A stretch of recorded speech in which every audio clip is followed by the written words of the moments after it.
Hello, and welcome to this presentation of Parents' Rights in Special Education for Bricker Elementary School.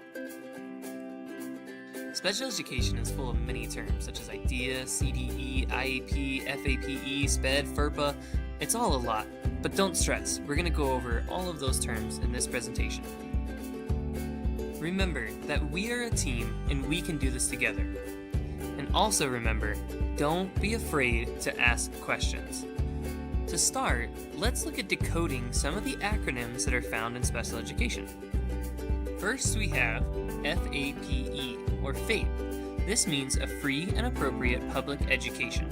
Next is IDEA, or IDEA. This is the Individuals with Disabilities Education Act. Next is an IEP, or Individualized Education Program or Plan. Last is FERPA, or FERPA. This is the Family, Education, Rights, and Privacy Act.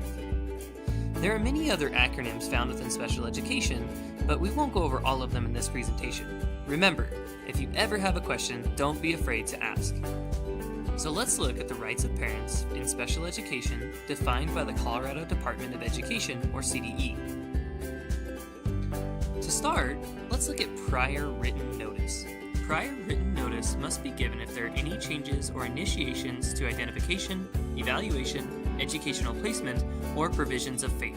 Prior written notice must describe action taken and not taken, describe reasoning, include statement of parents' rights, and include helpful resources.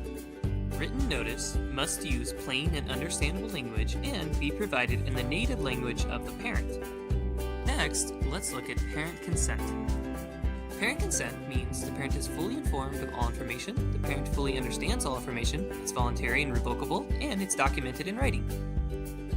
Efforts must be made by the school in order to obtain parent consent, including detailed records of all phone attempts, records of all correspondence, and records of all in-person visits.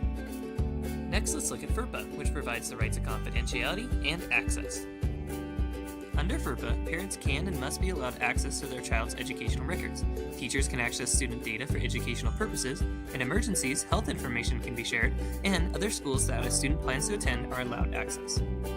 What is not okay includes discussing any student's personal information with anyone who does not need to know for educational purposes, including matters of opinion on student records, only facts, giving out educational information to third parties, or leaving records exposed, including leaving computer open unattended. Now let's look at parents' rights and IEPs.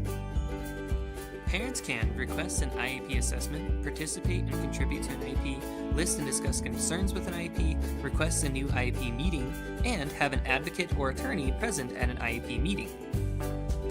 Let's look at some other important rights that you should also know.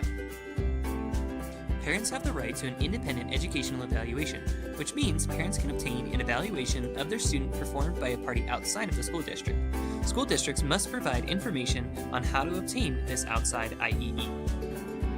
Parents have the right to file a state complaint, which means parents may file a state complaint regarding any violations of any state or federal education laws. For example, if a school failed to provide service hours outlined in an IEP. Parents may also file a due process complaint, which is any dispute within special education that is substantive or procedural. This could mean a school failing to provide prior written notice of an IEP meeting. We hope this presentation has been helpful in clearing up some of the common acronyms and the rights of parents found within special education. Remember that we are a team and together we can do this. And also remember, don't be afraid to ask questions. This has been a presentation of Parents' Rights in Special Education for Bricker Elementary School.